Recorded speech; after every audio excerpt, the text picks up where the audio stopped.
Identitas kita adalah tentang siapa kita sejatinya di hadapan Allah.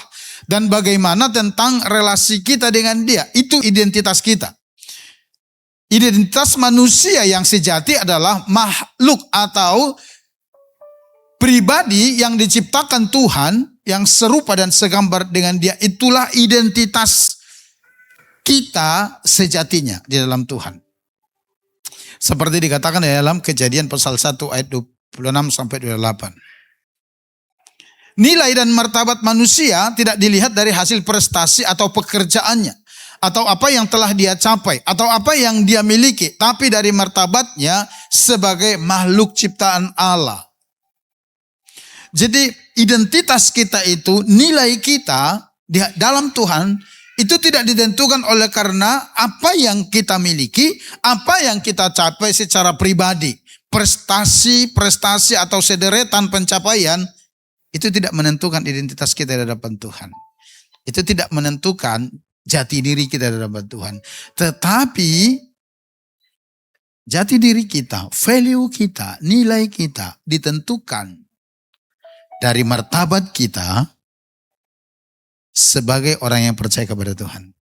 Nah saudara, Alkitab berkata, semua manusia telah berdosa dan kehilangan kemuliaan Allah. Dan kalau kita lihat prosesnya dalam Kejadian pasal 3 ayat 1 sampai 24 itu dijelaskan di sana. Dan akibat kejatuhan manusia ke dalam dosa itu berdampak langsung terhadap identitas manusia itu. Ketika manusia jatuh ke dalam dosa atau akibat daripada kejatuhan Adam dan Hawa ke dalam dosa itu, identitas manusia menjadi terdistorsi. Terdistorsi itu artinya, Bapak Ibu, menjadi menyimpang. Menjadi tidak jelas. Atau bahasa sehari-harinya menjadi kabur karena dosa tersebut.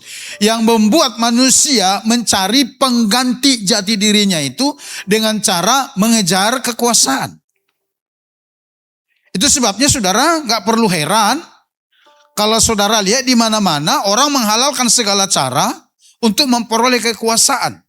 Karena apa? Karena mereka ingin diakui melalui kekuasaan itu. Mereka ingin mendapatkan pengakuan dari dunia, dari orang di sekeliling mereka melalui kekuasaan itu. Kenapa? Karena jati diri mereka terdistorsi karena dosa. Manusia menjadi tidak tahu siapa jati dirinya yang sesungguhnya dan tidak tahu apa tujuan hidupnya di bumi ini. Semua jadi samar, semua jadi kacau. Sekali lagi itu sebabnya mereka mencari pengganti jati dirinya itu dengan melakukan segala hal untuk mencari pengakuan-pengakuan terhadap dirinya. Yang kaum wanita, ibu-ibu, bersolek salah enggak ya? Atau kalau saya tanya kaum ibu kayaknya subjektif ya. Yang laki-laki aja saya tanya. Kira-kira kalau kaum perempuan itu bersolek, bagus enggak Bapak Ibu? Bapak-bapak, bagus enggak? Bagus. Saya juga setuju bagus. Tapi kalau ada ibu-ibu atau kaum wanita sampai maniak, sampai gila bersolek, hanya supaya dapat pengakuan dari di sekelilingnya, supaya orang berkata, oh dia cantik, oh dia begini. Saya mau berkata, jati dirimu sedang rusak. Sampai di sini Bapak Ibu paham? Ibu-ibu kira-kira suka enggak melihat suaminya kalau perutnya itu six pack? Kalau saya jangan lihat, saya udah one pack ini. Bukan lagi six pack ini. Senang enggak kira-kira Bapak Ibu? Senang enggak kira-kira? Senang ya kan, agak berotot. Tapi saya mau beritahu kepada laki-laki, kalau ada yang sampai maniak mengejar supaya kelihatan six pack, supaya diakui orang, oh dia keren, bodinya atletis, ini segala macam, hanya untuk mendapatkan pengakuan. Ada yang salah dengan jati dirimu. Saya setuju dengan pernyataan stand up komedi kita, Mongol Stres, saudara. Ya kan? Ini saya mengutip saja saudara pernyataan beliau. Beliau berkata demikian. banyak para pria yang membengkeli dirinya dari luar saja. Sehingga mati-matian mengejarnya. Nge-gym terus supaya six pack. Karena cewek-cewek juga senang lihat. Tapi dikatakan demikian, tahukah kalian? 80% yang six pack itu alay. Ketika dilacak ditemukan orang yang berkepribadian ganda itu paling banyak ditemukan di komunitasnya yang six pack itu, saudara. Saya percaya di sini nggak ada, tapi paling banyak di sana. Artinya begini, enggak menjamin yang begini berotot perutnya six pack atau seven packs. Tambah lagi kita membuat mereka itu menjadi pria sejati, enggak. Ternyata banyak juga yang alay. Dari luar tampil maco tapi dalamnya hai. Repot dah kalau udah begitu. Kenapa begitu? Karena jati diri yang rusak akibat dari dosa. Jadi akibat dari dosa itu banyak sekali orang yang kehilangan jati dirinya, saudara. Nah, Bapak Ibu, kedatangan Yesus Kristus ke dunia bertujuan untuk memulihkan atau menempatkan manusia kembali kepada identitas yang sesungguhnya. Jadi ketika Bapa di sorga mengutus Yesus, tujuannya itu mau mengembalikan manusia kepada jati diri yang ada pada manusia itu dari semula. Karena sejak dunia belum dijadikan, kita sudah memiliki jati diri di hadapan Allah. Nanti kita akan lihat apa itu. Yesus datang untuk membawa manusia kembali kepada Allah dan kepada tujuan Allah yang semula. Setiap manusia berdosa yang percaya dan menerima Yesus Kristus sebagai Tuhan dan Juru Selamatnya diberi identitas yang sejati oleh Allah. Nah, berikut kita akan belajar ketika kita percaya kepada Yesus. Ada beberapa identitas di dalam Tuhan yang diberikan Allah kepada kita. Nah, kita belajar pada saat ini identitas pertama. Identitas pertama itu adalah orang yang dibenarkan atau orang benar. Ketika saudara percaya kepada Yesus, ketika saudara memberi hidup kepada Tuhan, identitas saudara di hadapan Allah yang Bapa berikan adalah orang benar. Saudara menjadi orang benar atau menjadi orang yang dibenarkan. Sebelum ini coba kita lihat dulu Roma pasal 3 ayat 23. Dikatakan demikian, karena semua orang telah berbuat dosa dan telah kehilangan kemuliaan Allah. Semua orang telah berdosa dan kehilangan kemuliaan Allah. Nah, tapi di ayat 24 dikatakan demikian. Dan oleh kasih karunia telah dibenarkan dengan cuma-cuma. Perhatikan, dengan cuma-cuma. Semua orang telah berdosa dan kehilangan kemuliaan Allah. Oleh karena apa? Adam berdosa. Dia mewariskan itu kepada semua manusia. Tetapi di dalam ayat 24 dikatakan demikian. Oleh kasih karunia telah dibenarkan dengan cuma-cuma. Kata cuma-cuma itu dengan gratis. Itu yang diberikan kepada kita. Karena penebusan dalam Kristus Yesus. Orang yang berdosa itu dikatakan dibenarkan. Nah, di dalam Roma pasal 5 ayat 1 dikatakan begini. Sebab itu kita yang dibenarkan karena iman, kita hidup dalam damai sejahtera dengan Allah oleh karena Tuhan kita Yesus Kristus. Nah, pertanyaannya, apa artinya dibenarkan karena iman? Artinya setiap orang berdosa yang percaya dan menerima Yesus Kristus dibuat benar oleh Allah. Yang percaya katakan amin. Dibenarkan merupakan istilah hukum di mana status seorang berdosa telah diputuskan oleh Allah sebagai orang benar karena percaya dan menerima Yesus Kristus dalam hidupnya. Bagaimana prosesnya?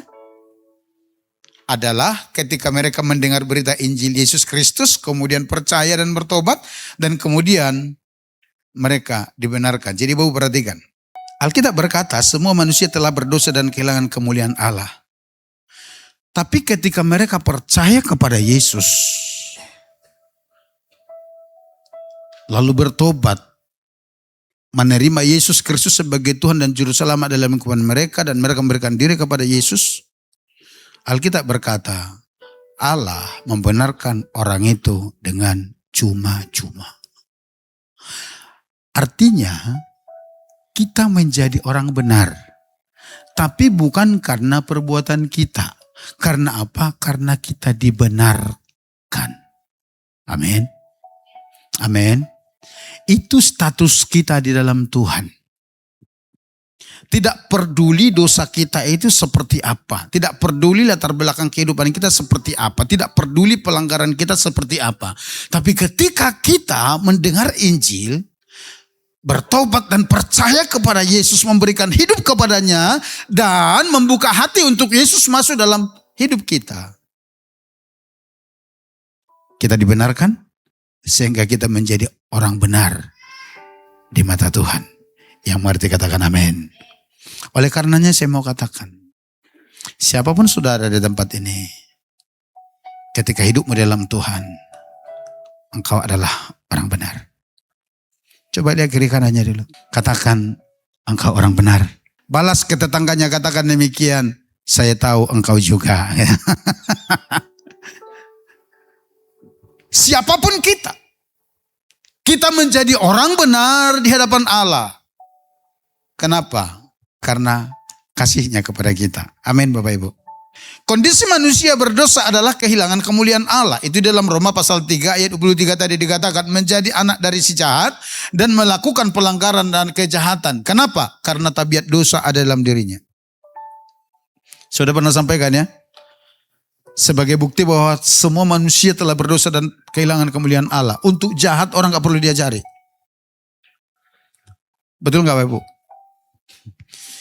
Bohong itu jahat gak? Jahat. Siapa yang mengajari saudara berbohong? Muncul sendiri kan? Kenapa? Karena ada benih dosa di dalam setiap diri kita tadinya. Itulah kondisi kita. Oleh karenanya tidak ada yang tidak berdosa. Semua orang telah berdosa dan akibatnya kehilangan kemuliaan Allah, putus persekutuan dengan Tuhan. Terpisah dari persekutuan dengan Tuhan. Nah, pembenaran yang diterima oleh orang percaya adalah tentang kedudukan dan statusnya yang baru. Bukan lagi orang berdosa tetapi sebagai orang yang dibenarkan. Ketika kita datang kepada Tuhan dan berkata, aku menyerahkan hidup, aku percaya kepada Yesus. Apanya yang kita percayai? Pengorbanan Kristus di kayu salib yang menggantikan kita. Maka status kita berubah, kita menjadi orang yang benar. Karena Allah melihatnya di dalam Yesus. Pembenaran adalah tindakan Allah yang menyatakan orang berdosa sebagai orang benar karena percaya kepada Yesus. Allah sebagai hakim yang adil menyatakan bahwa orang yang percaya kepada Yesus, sekalipun penuh dengan dosa, dinyatakan benar. Karena di dalam Yesus orang tersebut memasuki hubungan yang benar dengan Allah. Pembenaran bukanlah sesuatu yang dikerjakan di dalam manusia, tetapi sesuatu yang dinyatakan tentang manusia. Saya mau kasih contoh dulu. Saudara, perhatikan. Jennifer ini orang berdosa. Ini iblisnya. Contoh aja, jangan ketawa semua. Nah, lalu ini Yesus. Sekalipun sebenarnya ini cewek, tapi ini contoh aja. Nah, ini kita ada di dalam persidangan, pengadilan, penghakiman.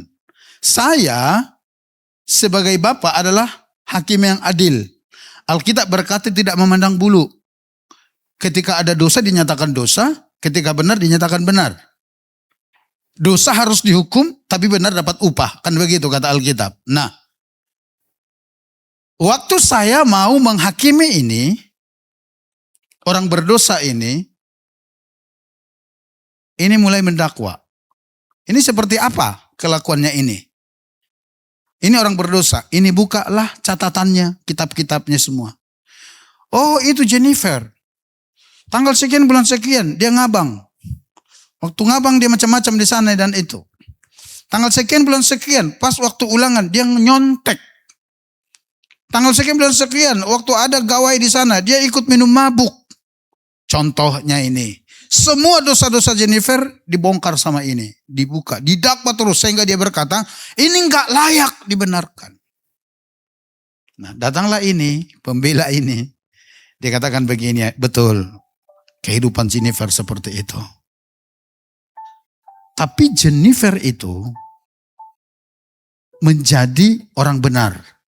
Lalu datang hakim yang adil berkata, apa alasannya apa? Datang pembela berkata demikian. Karena saya sudah membayar semua hutang dosa kesalahan Jennifer.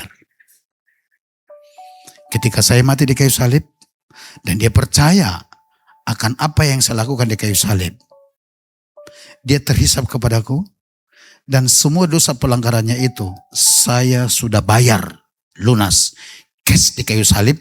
Dan waktu itu saya sudah berkata, sudah selesai. Dan sekarang Jennifer bukan lagi orang berdosa, tapi dia orang benar. Sehingga Bapa di surga sebagai hakim yang adil angkat palu dan berkata, "Tak, Jennifer orang benar yang di sana gigit jari."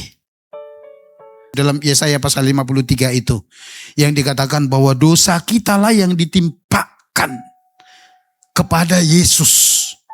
Dosa Jennifer lah yang ditimpakan. Pelanggarannya lah, kejahatannya lah. Sehingga ini disalibkan untuk membayar semua hutang dosanya yang dituntut sama itu tadi. Sehingga ketika Jennifer menerima Yesus sebagai Tuhan dalam hidupnya, dia menjadi orang benar. Karena sekarang Bapa melihat dia bukan lagi Jennifer secara pribadi, tapi Jennifer di dalam Kristus. Dan dia berkata, orang ini benar-benar orang benar karena semua hutangnya sudah dibayar lunas oleh Yesus. Saudara ngerti? Amin. Boleh berikan tepuk tangan bagi Tuhan Yesus kita. Silakan duduk. Iya, ketika kita dibenarkan, maka pembenaran itu mencakup beberapa hal. Yang pertama, penghapusan hukuman. Akibat dosa, semua manusia harus dihukum. Menerima hukuman kekal, itu kata Alkitab. Namun pada saat orang berdosa percaya kepada Yesus Kristus, ia tidak lagi berada di bawah penghukuman. Lalu dia jadi apa? Nah, kitab Roma pasal 8 ayat 1 mencatat demikian. Demikianlah sekarang tidak ada penghukuman bagi mereka yang ada di dalam Kristus Yesus. Jadi ketika orang berdosa percaya kepada Yesus akan apa yang Yesus lakukan, yang Yesus kerjakan di kayu salib untuk dirinya, maka orang berdosa itu bebas dari segala penghukuman maut itu. Amin. Pembenaran itu mencakup itu. Di mana orang berdosa bebas dari hukuman kekal. Upah dosa ialah kematian rohani, kematian fisik dan kematian kekal. Nanti boleh catat di situ. Hukuman ini ditiadakan oleh dan di dalam Yesus yang menanggung hukuman dosa-dosa kita di dalam tubuhnya di kayu salib. Yesaya pasal 53 ayat 5-6. Demikian firman Tuhan. Tetapi dia tertikam oleh karena pemberontakan kita. Dia diremukkan oleh karena kejahatan kita. Ganjaran yang mendatangkan keselamatan bagi kita ditimpakan kepadanya. Kepada siapa ini? Kepada Yesus, karena ini nubuatan Yesaya. Oleh bilur-bilurnya kita menjadi sembuh, ayat 6. Kita sekalian sesat seperti domba. Masing-masing kita mengambil jalannya sendiri. Tetapi Tuhan telah menimpakan kepadanya kejahatan kita sekalian. Bapak Ibu perhatikan. Naturnya orang berdosa itu seperti domba yang sesat. Enggak tahu jalan. Itu gambaran kita. Mereka berjalan sesuka-suka hatinya, mereka merasa bahwa itu benar. Padahal itu sesat. Oleh karenanya, mereka semakin jauh dari Sang Gembala. Dan itu gambaran kita. Yang semakin berdosa semakin berdosa. Tapi perhatikan. Semua bentuk pelanggaran karena kesesatan itu. Ketika kita percaya kepada Yesus, dikatakan ditimpakan kepada Yesus. Semua pelanggaran, kejahatan, kebohongan, apapun itu yang kita perbuat. Ketika kita datang kepada Yesus, menyerahkan hidup kita dan menerima Dia sebagai Tuhan dan Juru Selamat di hati kita. Itu semua ditimpakan kepada Dia. Dia menggantikan kita mati di kayu salib. Oleh karenanya Dia berkata, aku telah membayar lunas. Karena itu tuntutan hukum Taurat. Tapi itu hanya berlaku kepada mereka yang benar-benar mau percaya kepada Yesus, saudara. Bahkan bukan hanya itu. Dalam 1 Petrus pasal 2 ayat 24 dikatakan ada bonusnya, saudara. Ia sendiri telah memikul dosa kita di dalam tubuhnya di kayu salib. Supaya kita yang telah mati terhadap dosa hidup untuk kebenaran.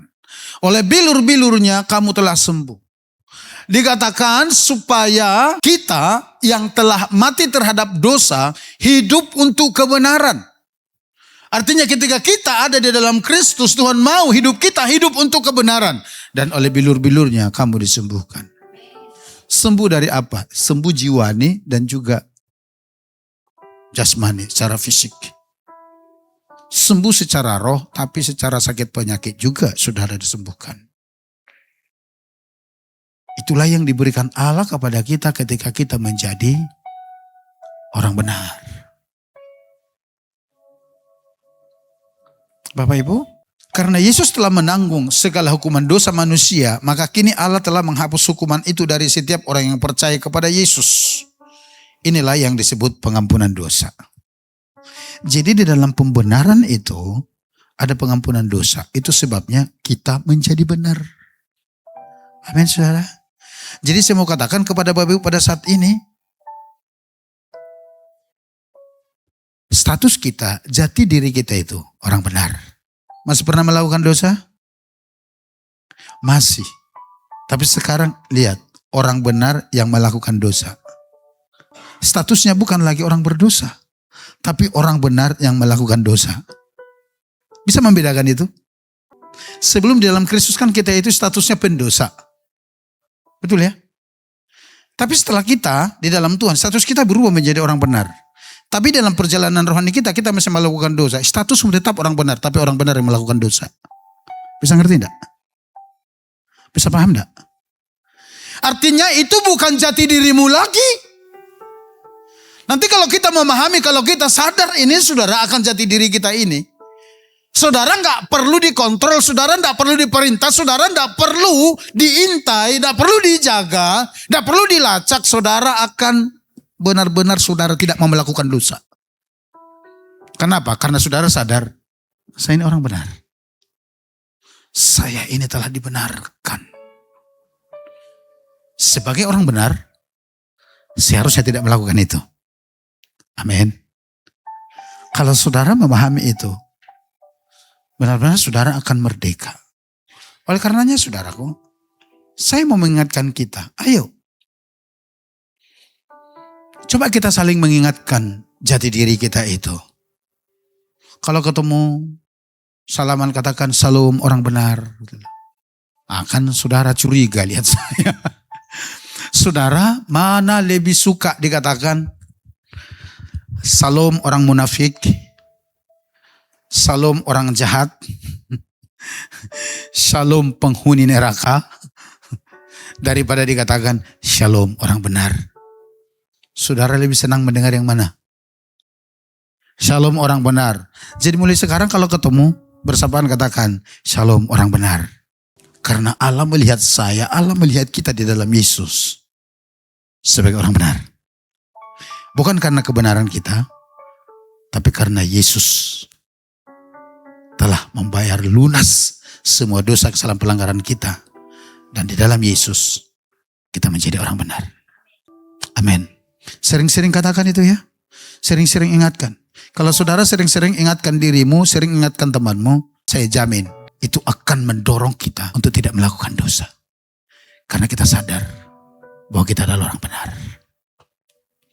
Amin. Nah itu saudaraku, yang pertama ketika kita dibenarkan itu mencakup penghapusan hukuman dari kehidupan kita. Yang kedua, ketika kita dibenarkan itu juga mencakup pemulihan hubungan baik dengan Allah. Orang berdosa bukan saja telah mendatangkan hukuman atas dirinya, tetapi Allah juga tidak lagi berkenan kepadanya. Itu kata Yohanes 36. Ketika saudara dan saya ada di dalam dosa atau sebagai pendosa yang sebelum di dalam Kristus, Alkitab berkata Allah tidak berkenan. Akibat dosa itu fatal sekali saudara. Nah pembenaran tidak sekedar membebaskan dari hukuman, melainkan membawa manusia kembali kepada hubungan yang baik dengan Allah. Jadi kita tidak sekedar dibenarkan, tidak sekedar dihapuskan hukuman yang akan kita terima, tetapi hubungan kita diperbaiki dengan Bapa. Pembenaran membawa kepada relasi yang sangat dekat dengan Allah, yaitu hubungan Bapa dengan anak. Bahkan disebut sebagai ahli waris yang akan menerima segala janji Allah. Amen. Sampai seperti itu loh saudara, dahsyatnya karya Yesus di kayu salib itu. Tidak sekedar membuat kita menjadi orang benar, tidak sekedar menghapuskan penghukuman yang akan menimpa kita, tetapi juga memulihkan hubungan kita dengan Bapa di sorga, sehingga kita dilayakkan memanggil Dia sebagai Aba, ya Bapa. Bahkan dalam kitab Roma dan Galatia itu dikatakan, kamu sekarang bukan lagi hamba, tapi kamu ketika percaya kepada Yesus menjadi anak Allah, ahli waris kerajaan Allah. Amin. Itu Tuhan berikan kepada kita. Ketika kita menjadi orang yang percaya kepada Yesus. Yang ketiga, Bapak Ibu, perhitungan kebenaran. Di dalam Mazmur 32 ayat 2 dikatakan begini, berbahagialah manusia yang kesalahannya tidak diperhitungkan Tuhan dan yang tidak berjiwa penipu. Daud ini memperoleh ilham dari Roh Kudus ketika dia menulis Mazmur ini yang sering disebut sebagai Mazmur Mesianik. Dia berkata, berbahagialah manusia yang kesalahannya tidak diperhitungkan Tuhan. Saya renung-renungkan ini, benar juga ya gitu loh. Kenapa tidak, saudara? Contohnya begini, seseorang ketahuan mencuri. Semua orang tahu, bukan rahasia umum lagi. Orang mencuri itu pasti dihukum. Bahkan ketika ada nenek-nenek mencuri coklat ya, hanya untuk makan gitu lah, saudara. Jatuh hukuman berapa itu? 12 tahun ke berapa? Emang negara kita luar biasa hebat, saudara ya. Koruptor cuman dijatuh yang triliunan, dikorupsin. Dijatuh hukuman cuma setimpal dengan pencuri coklat. Hebat bangsa kita memang, saudara. Tapi saya mau katakan demikian. Hukuman pasti ada kepada orang-orang ini karena melanggar hukum. Tapi tiba-tiba akibat dari pelanggaran itu tidak diperhitungkan. Tiba-tiba ada pengumuman berkata, dia tidak layak dihukum. Tiba-tiba ada seruan yang berkata, dia tidak boleh dihukum. Padahal nyata-nyata melanggar. Dan Daud berkata, orang seperti itu berbahagia. Kalau dalam teks bahasa Inggris dikatakan diberkati. Orang-orang seperti itu diberkati. Melakukan kesalahan, tapi akibat daripada kesalahan itu tidak ditimpakan kepada orang itu. Nah, pertanyaannya bagaimana bisa itu terjadi? Jawabannya karena Allah yang melakukan hal ini. Dengan cara bagaimana? Yaitu dengan memperhitungkan kebenaran Yesus kepada orang percaya. Ketika orang percaya ada di dalam Kristus, maka kebenaran Yesus itu yang tanpa noda, tanpa dosa, kata Alkitab, diperhitungkan kepada orang berdosa itu karena mereka ada dalam Kristus. Karena Kristus sudah membayarnya untuk mereka. Jadi perhitungan kebenaran itu, waduh, luar biasa, saudara. Kebenaran yang bertolak dari iman dan memimpin kepada iman yang telah disediakan oleh Allah bagi mereka yang percaya kepada Kristus sejak semula. Itu Allah sudah sediakan bagi kita. Jadi orang yang telah dibenarkan adalah orang yang telah diampuni dosanya, telah dihapus hukumannya, telah memperoleh kembali hubungan baik dengan Allah melalui penghitungan kebenaran Yesus. Kita dibenarkan bukan dengan melakukan hukum Taurat, tetapi kita dibenarkan oleh karena percaya kepada Yesus. Oleh kasih karunia Allah kita dibenarkan. Kita diselamatkan bukan oleh perbuatan baik yang kita lakukan, tapi oleh kemurahan Allah. Pembenaran itu berawal dari hati Allah sendiri. Artinya Allah yang merencanakan pembenaran itu. Karena kalau kita lihat di dalam kitab Efesus pasal 1. Jauh sebelum Allah menciptakan manusia, Allah sudah tahu bahwa manusia bakal jatuh ke dalam dosa. Allah sudah tahu. Oleh karenanya dari kekekalan sebelum manusia diciptakan, Allah juga sudah merencanakan akan datang seorang penebus. Siapa itu? Yesus. Efesus pasal 1 berkata begitu. Oleh karena apa? Intinya satu, oleh karena kasihnya kepada saudara dan saya. Amin. Nah sekarang bagaimana menjalani hidup sebagai yang telah dibenarkan oleh Allah? Yang pertama, setiap hari hiduplah oleh iman kepada Allah. Jadi setiap hari saudara berimanlah kepada Tuhan. Apa yang kita imani? Karya Kristus. Tempoh hari di komsel kami, seorang ibu berkata begini, sekarang kita masih berperang dengan iman. Ya, dalam rohani, ya. sampai nanti tiba saatnya kita memperoleh kemenangan. Ketika beliau selesai berbicara, saya sampaikan, Bu, bukan tiba nanti, tapi kita itu sudah menang. Kemenanganmu itu bukan nanti, kemenanganmu itu bukan besok, kemenangan saudara itu bukan lusa, kemenanganmu itu sekarang. Kenapa begitu? Karena Yesus yang melakukannya di kayu salib.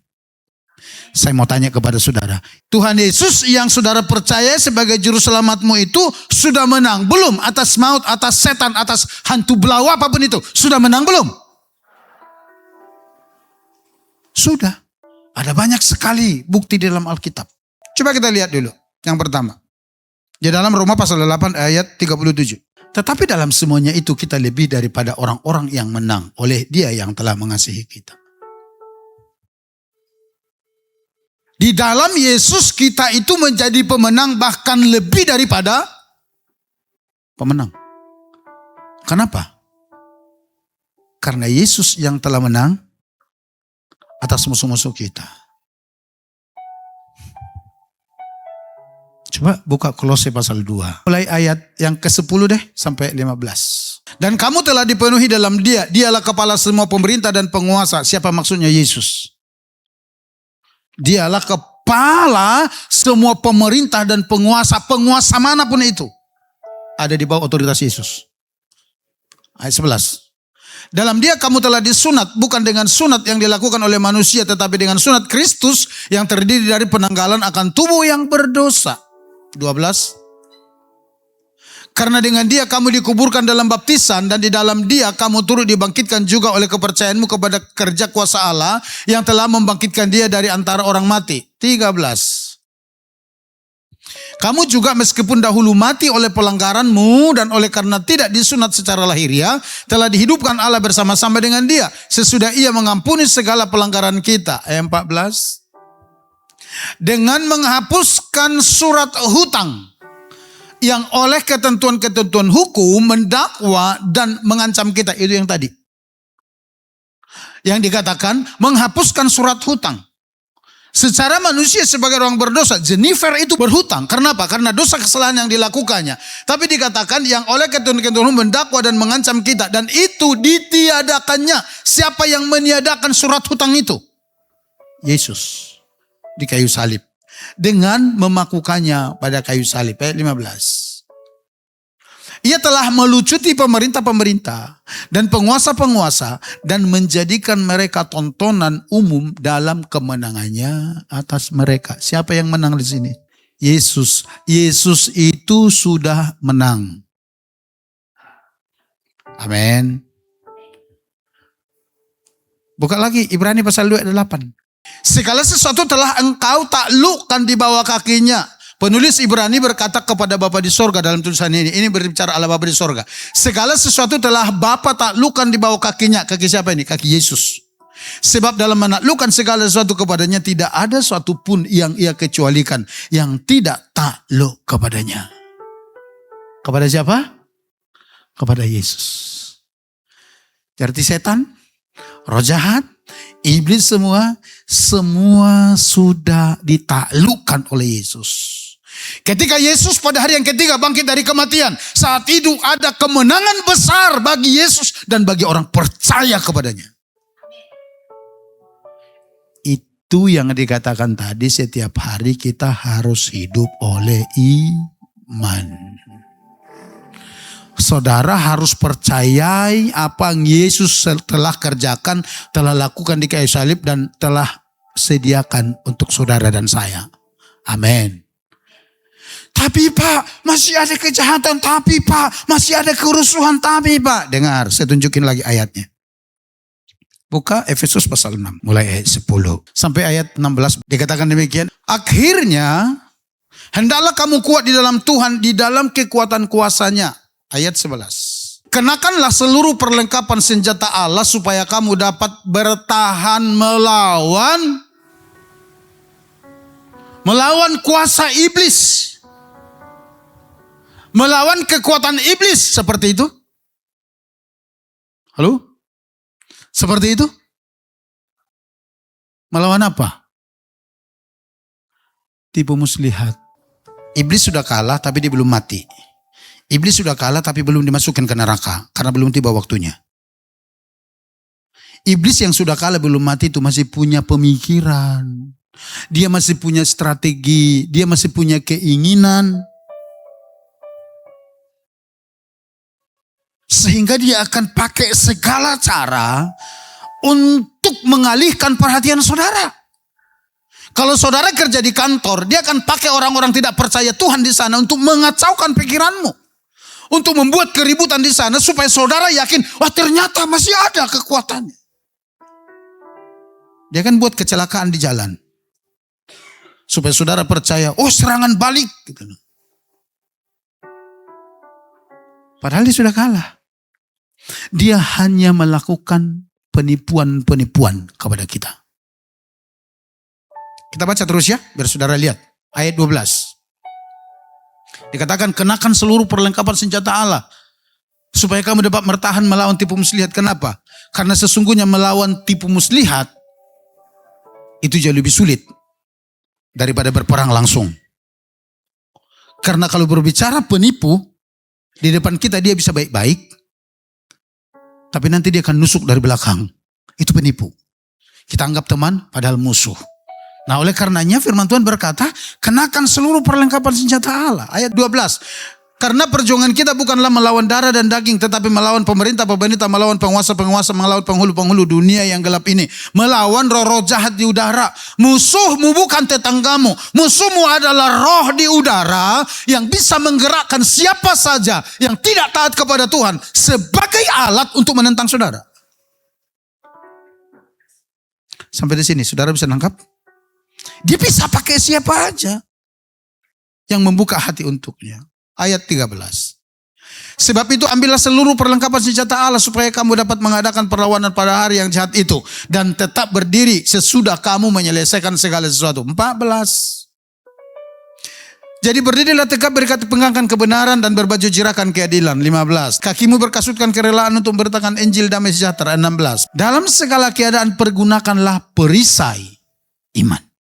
Sebab dengan perisai itu kamu akan dapat memadamkan semua panah api dari si jahat. Perhatikan, ini intinya. Dikatakan begini, dalam segala keadaan pergunakanlah perisai iman. Tadi di poin pertama bagaimana kita menghidupi kehidupan, menjalani kehidupan sebagai orang benar. Setiap hari hidup oleh iman. Artinya begini, setiap hari saudara harus percaya apa yang Yesus kerjakan bagimu di kayu salib. Apa yang telah Yesus perbuat bagimu di kayu salib. Kekacauan ada, boleh. Tapi kau harus berkata, aku tahu Yesus telah menyelesaikannya untukku. Amin. Itu yang dimaksud berjalan setiap hari di dalam iman. Jadi kemenanganmu itu bukan akan, tapi kemenanganmu sudah tersedia. Oleh karenanya engkau perlu beriman terhadap kemenangan itu. Amin. Saya mau tanya saudara, setelah Yesus bangkit dari kematian, setan masih ada enggak? Di dalam gereja ini aja masih ada setan. Tuh di sampingnya Yonatan itu ada setan ngantuk di situ. Ya. Tapi orang percaya kepada Yesus tidak akan tertipu oleh permainan setan. Amin. Kalau dia beriman. Boleh kacau di sana sini.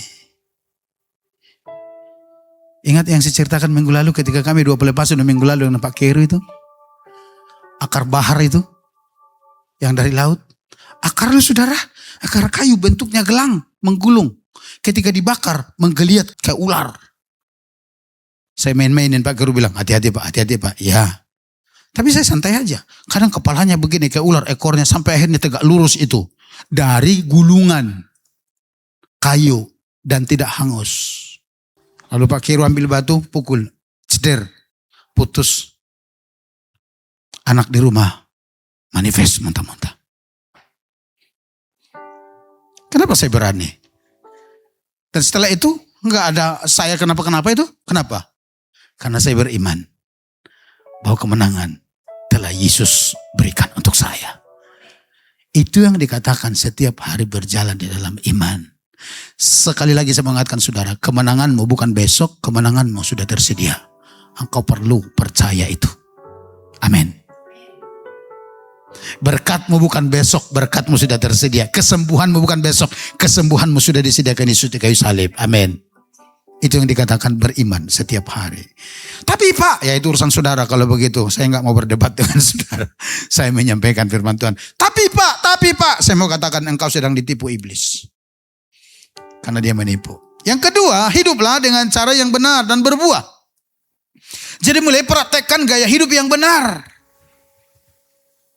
Kalau engkau menyadari engkau orang benar, orang yang dibenarkan.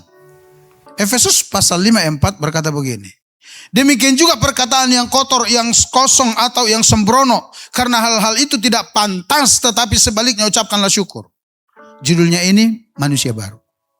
Artinya begini, bagi orang benar, jangankan melakukan dosa, jangankan bohong, jangankan berzina, jangankan mencuri, jangankan nyontek. Untuk berkata yang sia-sia saja, sudah tidak pantas. Halo? Kalau dalam kitab Kolose, dikatakan demikian. Hendaklah kamu mengenakan Kristus di dalam dirimu. Jubah kudus, pakaian baru. Setelah di dalam Tuhan itu Bapak Ibu, kita dikenakan jubah baru, pakaian baru. Apa itu kekudusan Allah? Itu contohnya kayak begini. Saya buka jaket ini, jaket baru loh ini saudara. Ya kan? Istilahnya itu begini. Ini saya manusia lama. Setelah saya di dalam Kristus, dikatakan dikenakan jubah baru ke saya. Ini benar-benar baru. Lalu saya pakai. Nah, saudara perhatikan. Yang dimaksud tidak pantas itu begini. Baju baru yang saya pakai ini, ini tidak pantas dibawa main lumpur. Betul nggak? Ada di antara saudara dapat batik baru, lalu begitu dipakai, rasanya enak ini dibawa main lumpur. Ada yang begitu, kalau ada gila loh. Paham maksudnya? Jadi orang benar itu orang yang dibenarkan. Bukan masalah boleh atau tidak boleh melakukan dosa. Bukan masalah bisa atau tidak bisa. Tapi Alkitab berkata orang yang sadar akan dirinya bahwa dia orang benar. Yang seperti itu sudah tidak pantas bagi dirinya. Amin. Ini yang saya katakan dari tadi. Kalau saudara paham statusmu, itu yang akan membuatmu hidup benar di hadapan Tuhan. Udah gak pantas bro. Masa baju baru kau pakai main lumpur? Gak pantas. Amin saudara. Oleh karenanya, kenakan kehidupan yang benar, yang berbuah di dalam Tuhan. Amin saudara. Karena itu yang Tuhan mau dalam kehidupan kita. Apabila kita jatuh di dalam dosa, ingat statusnya tetap sebagai orang yang telah dibenarkan di hadapan Allah. Namun harus diperhatikan, dosa itu mengganggu relasi persekutuan kita dengan Allah. Yang percaya katakan amin. Ketika engkau jatuh dalam dosa, statusmu tetap orang benar. Tapi ingat, dosa akan mengganggu hubunganmu kepada Tuhan. Dan kalau kau tidak bereskan cepat-cepat, dosa bisa membawamu sampai kepada kebinasaan. Kok begitu Pak? Dari awal begitu. Dari semula. Jadi kalau temanmu jatuh ke dalam dosa, jangan langsung katakan, dasar lu pendosa. Bukan begitu. Hei orang benar, ayo balik lagi dong. Amin. Engkau orang benar. Itu bukan gaya hidupmu. Oleh karenanya jangan di sana, jangan lama-lama di situ. Ayo balik lagi kita. Karena kasih karunia ada untuk kita. Amin. Next. Yang terakhir, solusinya adalah bertobat dan mengakui segala dosa. Karena Yesus adalah pendamaian bagi segala dosa kita. Coba buka dulu 1 Yohanes 2 ayat 1 sampai 2. Ini keren sekali ayat ini saudara. Perhatikan ya. Anak-anakku, hal-hal ini kutuliskan kepada kamu supaya kamu jangan berbuat dosa. Hal-hal apa? Di pasal 1-nya. Nanti saudara baca ya. Namun jika seorang berbuat dosa, kita mempunyai seorang pengantara pada Bapa, yaitu Yesus Kristus yang adil. Ayat 2. Dan ia adalah pendamaian untuk segala dosa kita. Dan bukan untuk dosa kita saja, tetapi juga untuk dosa seluruh dunia. Nah, Rasul Yohanes oleh ilham Roh Kudus berkata demikian. Anak-anakku, aku tuliskan ini supaya kamu tidak melakukan dosa. Tapi toh, ini saya pakai bahasa saya sehari-hari. Tapi toh, kalaupun kakimu terpleset, entah disengaja, entah Anda, entah hilap, entah apapun itu, sehingga engkau berdosa, dia katakan demikian, ingat, jangan tetap di situ. Datang kepada Yesus, karena dia pendamaian bagi kita kepada Bapa di sorga. Amin. Artinya begini saudara.